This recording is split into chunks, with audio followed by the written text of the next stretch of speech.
Everyone, good morning সবাইকে। আমার নতুন একটি ভিডিওতে তোমাদের অনেক অনেক ওয়েলকাম। আজ দীঘাতে আমাদের দ্বিতীয় দিন। আজকে রাতটা পোহালেই কালকে আমরা বাড়ি চলে আসব। তাই আজ সকাল সকাল আমরা গিয়েছিলাম মোহনায় ঘুরতে। মোহনা, উদয়পুর, তালসারি, শঙ্করপুর। দীঘায় গেলে যেসব ঘোরার জায়গাগুলো রয়েছে আমার মনে হয় এই সব জায়গাগুলো সকাল সকাল গেলেই সেখানকার ভিউটা অনেক সুন্দর লাগে। তোমরা কারা কারা এই বছর দীঘায় গিয়েছিলে আমাকে কমেন্ট করে জানিও।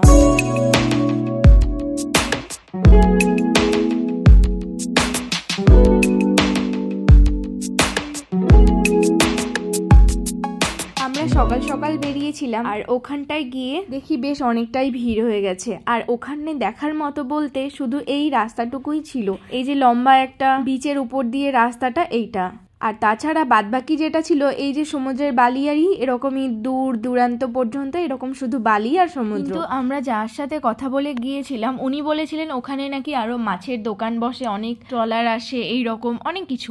তো সেইগুলো দেখবো ভেবেই গিয়েছিলাম, তো গিয়ে তো ফিরে এলাম, ওখানে দেখতে পাইনি। আমরা মোহনাতে বেশ অনেকক্ষণই ছিলাম, তাই ওইখানে দেরি হয়ে গেছে বলে ওইখান থেকে আমাদের আর শঙ্করপুরেও যাওয়া হয়নি।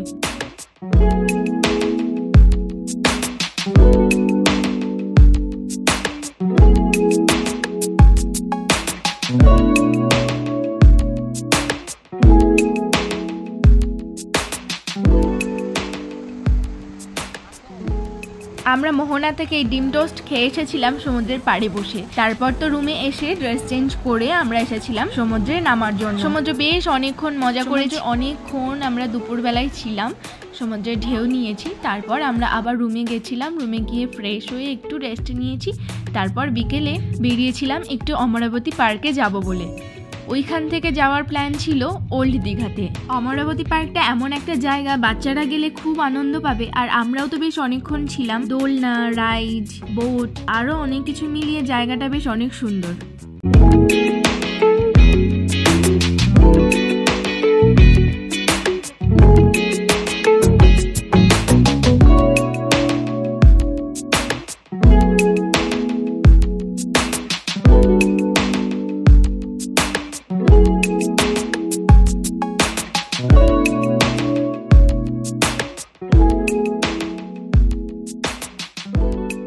দ্বিতীয় দিন ঘুরে ফিরে এত ক্লান্ত লাগছিল, নিজেকে রেডি করার জন্য আমি একটু এনার্জি পাইনি, না কাজল না লিপস্টিক। সত্যি বলতে কোনো কিছু ভালোই লাগছিল না। এত ঘুরেছি, এত জার্নি হয়েছে, সেই জন্য এরকমই একদম সিম্পল ভাবে গেছিলাম। আর তারপর আমরা গেলাম ওল্ড দীঘাতে, আর এত প্রচন্ড ভিড় ছিল ওখানে গিয়ে কোনো আমি ভিডিও করিনি। সেরকম যা যা ছিল নিউ দীঘাতে সেম ওরকমই ছিল। আজকের ভিডিওটি এইটুকুই, দেখা হচ্ছে নেক্সট ভিডিওতে, বাই।